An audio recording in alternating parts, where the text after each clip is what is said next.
आसाम सरकारनि बाजेटआव दिनै नोंथांमोना चेकखौ मोनफुंनो हाबाय गोलाव समनि गेजेराव मा फोरमायगोन गोसोआ माबायदि मोनदों?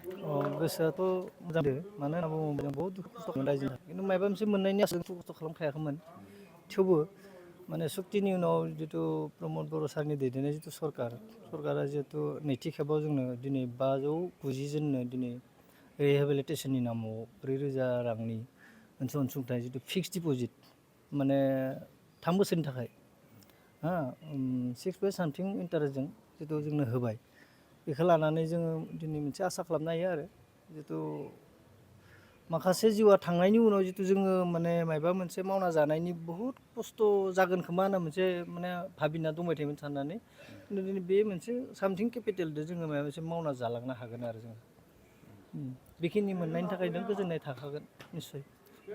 थारैनो बे थुलुंगाया माबायदि जागोन जिहेतु बे नैबे माबाखौ मोननो हाबाय ओरैनो हेल्प बोरै जागोन?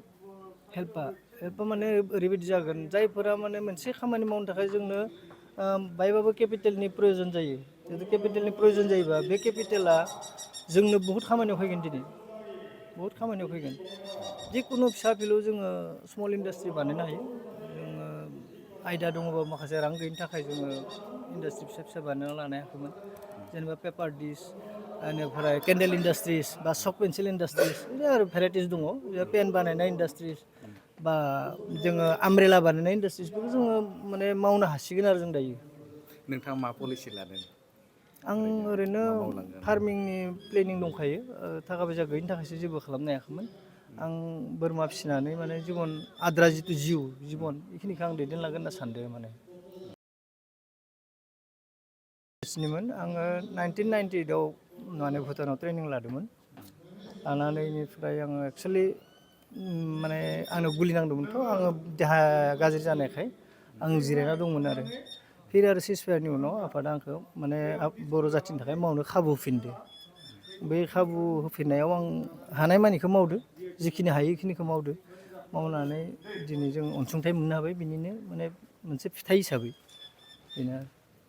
आद्रा जिहेथु नोंथांमोना गोलाव सम हाग्रायाव थानानै खामानि मावबाय नैबे समाव रायजो राजाफोरजों ससाइटिजों थानानै रायजोनि थाखाय बा थामहिनबा नैबे बर' हारिनि थाखाय सिबिलांनो थाखाय माबायदि थियारि जानांगौ?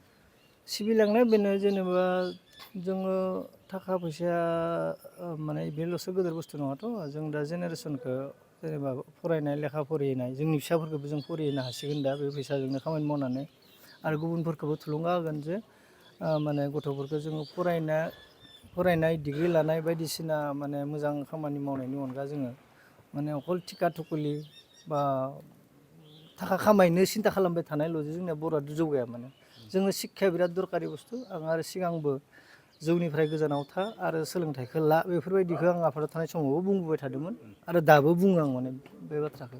गोलाव सम नोंथाङा संग्राम खालामबाय हाग्रायाव थाबाय बिनि उनाव नोंथाङा बे समाव फैबाय हाग्रायाव थानाय समावबो बै समाव NDBखौ गावस्रानाय नुदों नैबे समाव मेन स्ट्रिमाव फैखांनायनि उनावबो दा राजखान्थि गोदान दानाय मोनसे सरसाया सोलिबाय थादों सासे नोंथाङा एक्स NDB हिसाबाव मा बुंगोन बेखौ गोदान राजखान्थि जिहेथु दानो थांगासिनो दं थाखानानै मोननै पलिटिकेल पार्टि दङ। बिथांमोना मा सिन्था सरसा खालामदों बिथांमोनजों माने जगाजग आरो बिथांमोननि साननाय हनायखौ आं सेयार खालामनो मोनाखै गतिके आं बिथांमोननि सायाव आं कमेन्ट होयोब्ला आंहा हयथ' गोरोन्थि जानो हागौ बेनि थाखाय आं बे कमेन्टनिफ्राय गोजानाव थागोन आरो। सासे एक्स NDB हिसाबाव मा लुबैयो माबायदि थागोन? सासे एक्स NDB हिसाबै जों खौसे खामानि मावलांनांगौ जिहेथु सिगां जोंनि बर'नि फार्स्ट माने पलिटिकेल पार्टियानो जाबाय BPFमोन BPFखौ बर' रायजो राजाया सापर्ट खालामबोनानै दिनै 17 बोसोर सालायनायनि माने खाबुखौ होबोदों दिनै सिजफायारनि उनाव सुक्तिनि उनाव जोंनि पिपल सरकारखौ मोननो हादों बे पिपल सरकारा दिनै 5 बोसोर जानो थांगासिनो दङ 5 बोसोराव माखासे खामानिखौ मावफुंनाया एसेबां सम्भब नङा होननानै आं सानो गतिके नेक्स्ट खाबु होफिनोब्ला मोजां जागोन नामा आंनि साननाया बे आरो। जिहेथु नैबे समाव UPPLआवबो गोबां नैबे NDBनि दैदेनगिरिफ्रा EM सोरबा डिपुटि जानानै दं BPAवबो बेफोरबायदि NDBफोर बिथांमोनाबो दं नाथाय बे थाखासेयावबो राजनिति गोदान दानो नागिरनायखौ बेसेबां नोंथांनिफ्राय सापर्ट दं? आंथ' बेनि सायाव मा कमेन्ट होनो आं बे कमेन्टनिफ्राय दिनै आन्द्रायनानै थागोन मानो होनबा बेयाव माखासे खोथा आंहा मिथिनो गोनां दङ आरो बिथांमोनाव सोंनो गोनां दङ आं जिहेथु जगाजग लाखिथाराखै बेनि थाखाय आं बुंनो हानाय नङा आरो।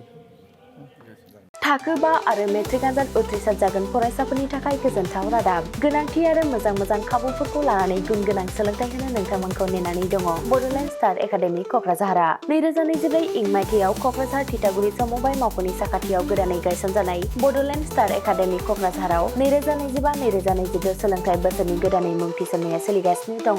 बड'लेण्ड स्टार एकाडेमियाव 6 थाखोनिफ्राय 9 थाखोसिमनि फरायसाफोरा बर' बिजोङाव आरो 11 थाखोनिफ्राय 12 थाखोसिमनि फरायसाफोरा बर' बिजों आरो इंराजि बिजोङाव मुं थिसननो हागोन। बेनि थाखाय आर'ज बिलाइ आरो फान्डुलिपि बिलाइगासिनो दङ। 11 थाखोनिफ्राय 12 थाखोसिमनि फरायसाफोरनि थाखाय आखा-फाखा आरो रोंगौथि गोनां फोरोंगिरिफोरखौ लानानै साइन्स, कमार्स एन्ड आर्टस मोनथाम स्ट्रिमनि सायाव फरायसाफोरखौ गुन गोनां सोलोंथाइ होनानै बायदि बिथिंजों सोरगिदिं जौगाखांनाय लाबोनो साखाफारा क'क्राझारनि थिथागुरियाव थानाय Bodoland star academia. Bodoland star एकाडेमियाव मुं थिसननोब्ला बाङाइ बेसेनाव मुं थिसननायनि गेजेरजोंनो फरायसाफोरा गाहायाव होनाय माखासे खाबुफोरखौ मोननो हागोन। इंराजि सोलोंनायनि खाबु, साखोन-सिखोन थाखो खथा, बिजाब बाख्रि, BPL थाखोनि फरायसा फरायसुलिफोरनि मुं थिसननायाव 20% मासुल रेहाय होनाय। बेजों लोगोसेनो नोंथांमोनहा JEE नीट आनजादनि थाखाय बेसेन नाङै फोरोंथाय, मान्थलि मक टेस्ट, जिउ राहा दानाय बायदि गियानलु आयदाफोरनि उफ्रा सोलोंफारिफोरनि खाबुफोरखौ मोननो हागोन। हौवासा आरो हिन्जावसाफोरनि थाखाय मुलाम्फा गोनां मोजां जामुं आरो मोजां थाग्रा खथानि खाबु गोनां हस्टेलनि खाबुफोरखौबो मोननो हागोन। बिदिब्ला गोबाव खालामाजासे नोंथाङाबो बड'लेण्ड स्टार एकाडेमियाव थाबैनो मुं थिसननायनि थाखाय सुलाद लादो।